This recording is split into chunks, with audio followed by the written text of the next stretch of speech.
Biografi Syekh Nawawi lahir di Kampung Tanara, Desa Tanara, sebuah desa kecil di Kecamatan Tirtayasa dulu, sekarang Kecamatan Tanara, Kabupaten Serang, Banten pada tahun 1230 Hijriah atau 1815 Masehi, dengan nama Muhammad Nawawi bin Umar bin Arabi Al-Bantani. Dia adalah sulung dari 7 bersaudara, yaitu Ahmad Syihabuddin, Tamim, Said, Abdullah, Sakilah dan Saryah, yang merupakan generasi ke-12 dari Sultan Maulana Hasanuddin, Raja pertama Banten, putra Sunan Gunung Jati, Cirebon. Ayah Syekh Nawawi merupakan seorang ulama lokal di Banten, Syekh Umar bin Arabi Al-Bantani, sedangkan ibunya bernama Zubaidah, seorang ibu rumah tangga biasa.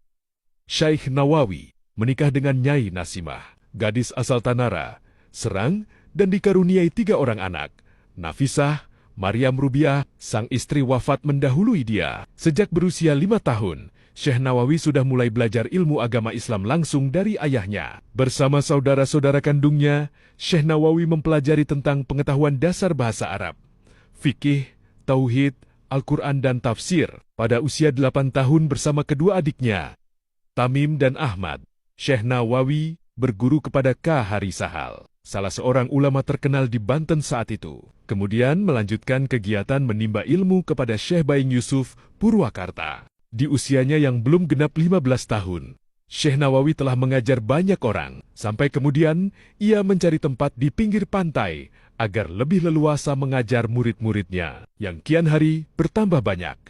2 baru setelah usianya mencapai 15 tahun, Syekh Nawawi menunaikan haji dan kemudian berguru kepada sejumlah ulama masyhur di Mekah saat itu. Berikut adalah para ulama yang pernah ditimba ilmunya oleh Syekh Nawawi. Syekh Umar bin Arabi Al-Bantani ayahnya, Kahari Sahal Al-Bantani, Syekh Baing Yusuf Purwakarta, Syekh Ahmad Khatib As-Sisyambasi, Syekh Ahmad Zaini Dahlan, Syekh Abdul Ghani Al-Bimawi, Syekh Yusuf Sumbulaweni, Syekh Abdul Hamid Dagestani, Syekh Sayyid Ahmad Nahrawi, Syekh Ahmad Dimyati, Syekh Muhammad Khatib Duma Al-Hambali, Syekh Muhammad bin Sulaiman Hasbullah Al-Maliki, Syekh Junaid Al-Bitawi, Syekh Zainuddin Aceh, Syekh Syihabuddin, Syekh Yusuf bin Muhammad Arsyad Al-Banjari, Syekh Abdul Syamad bin Abdurrahman Al-Falimbani, Syekh Mahmud Kinan Al-Falimbani, Syekh Akib bin Hasanuddin Al-Falimbani, dan lain sebagainya. Nasionalisme dan pengabdian di Masjidil Haram.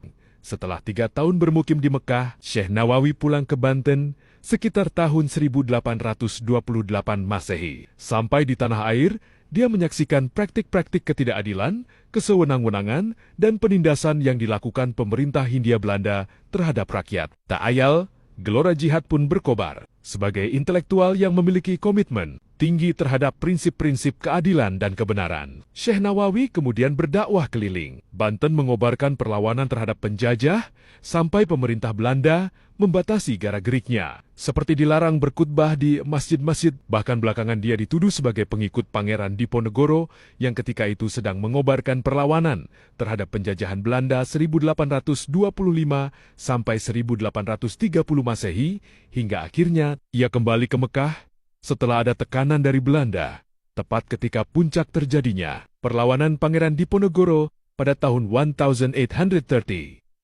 Begitu sampai di Mekah, dia segera kembali memperdalam ilmu agama kepada guru-gurunya. Syekh Nawawi mulai masyhur ketika menetap di Syaib Ali Mekah. Dia mengajar di halaman rumahnya. Mula-mula, muridnya cuma puluhan, tetapi semakin lama, jumlahnya kian banyak. Mereka datang dari berbagai penjuru dunia, hingga jadilah Syekh Nawawi Al-Bantani sebagai ulama yang dikenal piawai dalam ilmu agama, terutama tentang tauhid, fikih, tafsir, dan tasawuf. Nama Syekh Nawawi Al-Bantani semakin masyhur ketika dia ditunjuk sebagai Imam Masjidil Haram, menggantikan Syekh Ahmad Khatib Al-Siambasi atau Syekh Ahmad Khatib Al-Minangkabawi. Tidak hanya di kota Mekah dan Madinah saja dia dikenal, bahkan di negeri Suriah, Mesir, Turki, hingga Hindustan namanya begitu masyhur.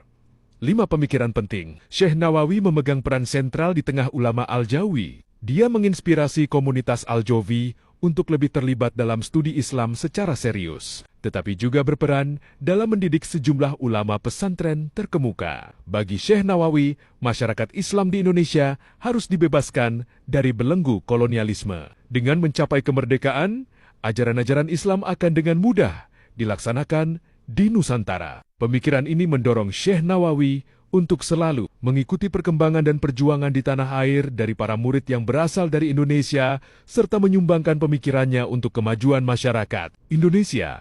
Selain pelajaran agama, Syekh Nawawi juga mengajarkan makna kemerdekaan, anti-kolonialisme dan imperialisme dengan cara yang halus, mencetak kader patriotik yang di kemudian hari mampu menegakkan kebenaran. Perjuangan yang dilakukan Syekh Nawawi memang tidak dalam bentuk revolusi fisik, tetapi lewat pendidikan dalam menumbuhkan semangat kebangkitan dan jiwa nasionalisme.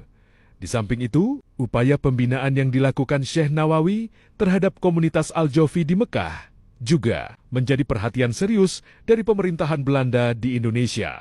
Produktivitas komunitas Al-Jofi untuk menghasilkan alumni-alumni yang memiliki integritas, keilmuan agama dan jiwa nasionalisme menjadi kekhawatiran tersendiri bagi Belanda. Untuk mengantisipasi ruang gerak komunitas Al-Jofi ini, maka pemerintah Belanda mengutus penasihat pemerintah, Christian Snauk Hurgronje, untuk berkunjung ke Mekah pada tahun 1884 sampai 1885.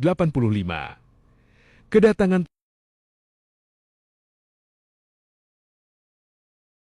Snauk ini bertujuan untuk meneliti lebih lanjut dan melihat secara langsung berbagai hal yang telah dilakukan oleh ulama Indonesia yang tergabung dalam komunitas Al-Jawi. Pendapat Syekh Nawawi tentang ziarah kubur. Pada saat itu muncul kelompok yang melarang praktik ziarah kubur dengan alasan bidah, namun Syekh Nawawi tidak menentang praktik ini. Pendapat ini dilandasi temuan Syekh Nawawi tentang ketentuan hukumnya dalam ajaran Islam. Syekh Nawawi bahkan menganjurkan umat Islam untuk menghormati makom orang yang berjasa dalam sejarah Islam, termasuk makam Nabi dan para sahabat. Menurut Syekh Nawawi, mengunjungi makam Nabi adalah praktik ibadah yang identik dengan bertemu muka tawajuh dengan Nabi dan mengingatkan kebesaran perjuangan dan prestasi yang patut untuk diteladani.